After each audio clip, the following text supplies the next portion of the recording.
Hi everyone, American Jew here. I'm just going to share a few thoughts if that's okay.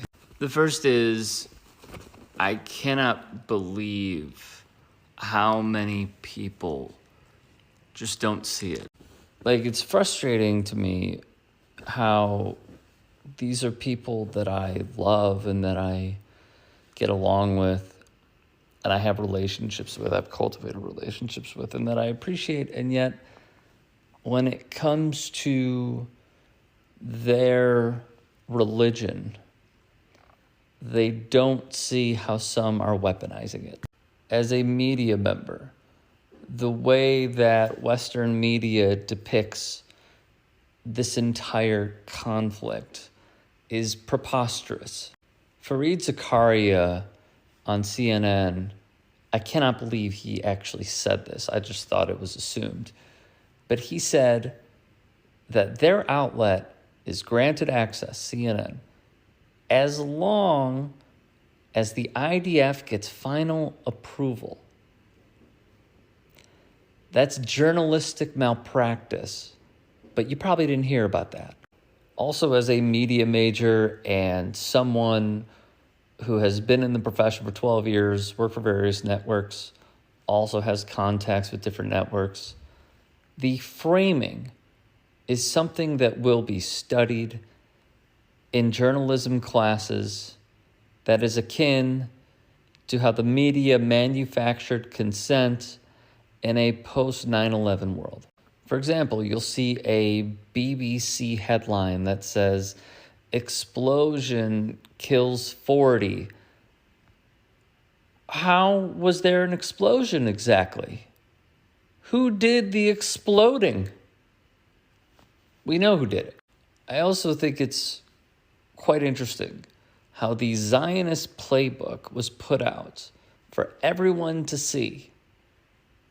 And what they say is, do not focus on the history. Focus on October 7th. And that is what I have seen.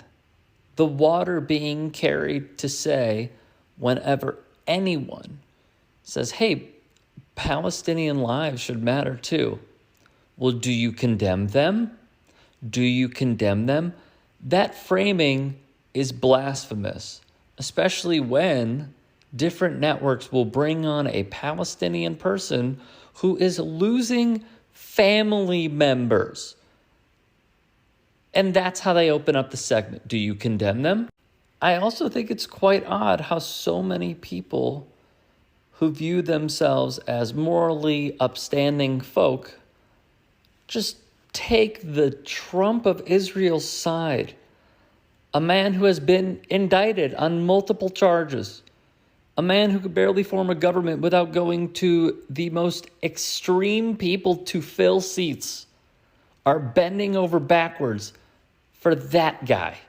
I also think it's pretty interesting that those who view themselves as progressive, when the lone Palestinian member of Congress is censored and they say nothing or they vote for it. I do think it's also quite odd that so many media outlets will not use the G word. They just won't. And yet, if you follow what Yoav Gallant has said, if you follow what Benjamin Netanyahu has said, if you follow what any of their spokespersons have said, they're telling you what's going on. And American media is like, gotta defend themselves. The best analogy I heard for the human shield argument, which is stupidity, it's just a means of justifying war crimes. The best analogy I heard was, if there is a shooter in the school, which, welcome to America, and your kids are in the school, and your cousins are in the school, and your friends are in the school, or your friends are in the school, doesn't matter, and the police say, we're just going to take out the school. Wouldn't you be a little ticked off? I mean, I know I would. I'm deeply frustrated with the amount of people that cannot differentiate that being anti-Zionist is not anti-Semitic. It just isn't. Another thing from a media perspective is the journalists who are on the ground. Their houses are being bombed. And yet when I see different outlets frame journalists killed in Gaza, journalists killed, and it's not usually in action.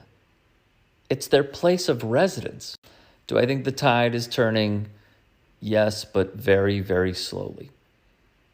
Because as a friend said to me earlier, who also works in media, the younger generation seems to get it a lot more, but that is going to take time for those feelings to manifest. Lastly, if you hear anybody speak on their experiences when they have gone to Israel and then when they have gone to Gaza, you will hear about the segregation. You will hear how some people are not allowed to use roads because they are Palestinian. You will hear about they have no right to vote in the land that has been taken from them. It's very frustrating. And again, to reiterate, speaking as a Jewish American, I am filled with sadness and simultaneously disappointment at so many who just don't see it.